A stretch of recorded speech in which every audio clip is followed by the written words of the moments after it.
May mga kaso sa kasaysayan na kahit ilang dekada na ang lumipas, nananatiling bukas pa rin ang mga tanong.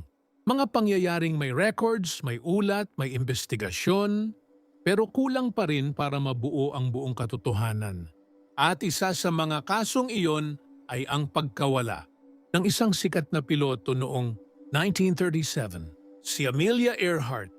Noong 1937, si Amelia Earhart ay isa na sa pinakakilalang piloto sa buong mundo. Sa dami ng records na nabasag niya noon, maraming tao ang naniniwalang halos wala ng imposible para sa kanya. Pero nakakapagtaka lang isipin na sa kabila ng lahat ng experience niya bilang piloto, bakit doon pa siya biglang mawawala sa gitna ng Pacific Ocean? Sa panahong iyon, nasa kalagitnaan siya ng isang napakalaking misyon, ang paglibot sa buong mundo. Gamit ang eroplano, kasama niya ang navigator na si Fred Noonan at ayon sa mga ulat, maayos naman ang takbo ng kanilang biyahe noong una. Pero habang papalapit sila sa Howland Island, isang maliit na isla sa gitna ng karagatan, doon nagsimulang maging komplikado ang lahat. Kung iisipin mo, mahirap talaga hanapin ang isang maliit na isla sa napakalawak na dagat lalo na noong panahon na wala pang modern GPS. Basic navigation, tools, at radio communication lang talaga ang inaasahan nila noon. Ayon sa radio logs, ilang beses silang nagpadala ng mensahe na hirap silang makita ang isla. May mga ulat pa na mababa na rin umano. Ang fuel nila habang paikot-ikot silang naghahanap ng tamang lokasyon. Dito pa lang, parang ramdam mo na may mali nang nangyayari.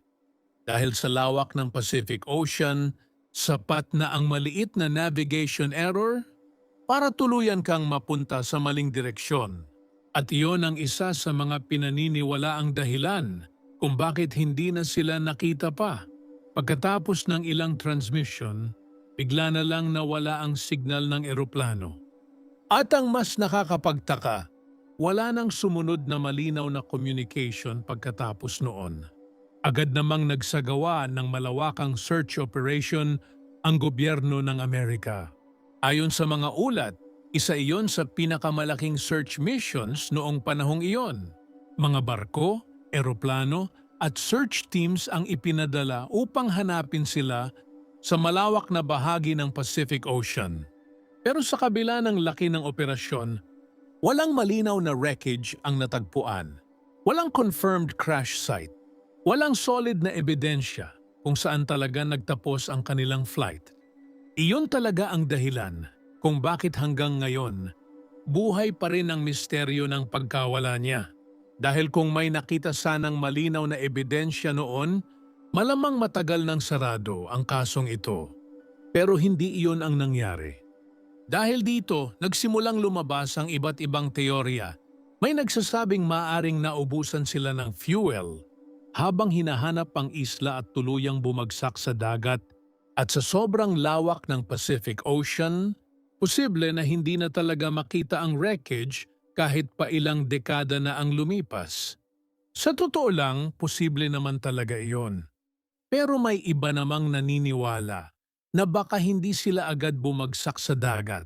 May ilang researchers na nagsasabing posibleng nakarating sila sa isang malayong isla matapos mawala sa kanilang ruta. May mga lumabas pang larawan at ilang claims noon na posibleng may nakita umanong bakas ng kanilang presensya. Wala pa ring sapat na ebidensya para tuluyang mapatunayan iyon. At iyon ang mahirap sa kasong ito.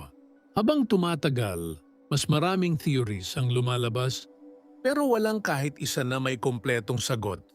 Hanggang ngayon, nananatiling isa ito sa pinakamalaking misteryo sa aviation history. Isang flight mission na nagsimula bilang isang makasaysayang paglalakbay, pero nagtapos sa isang pagkawala na hanggang ngayon ay hindi pa rin maipaliwanag ng buo. At sa dami ng investigasyon, search operations, at theories na lumabas sa paglipas ng panahon, iisa pa rin ang tanong na hindi mawala-wala. Ano ba talaga ang nangyari kay Amelia Earhart? Kung nagustuhan mo ang kwentong ito, Huwag kalimutang mag-like, subscribe para sa susunod pang mga misteryo. Kung ikaw ang tatanungin, ano sa tingin mo ang nangyari sa kanya? I-comment mo sa baba ang iyong teorya.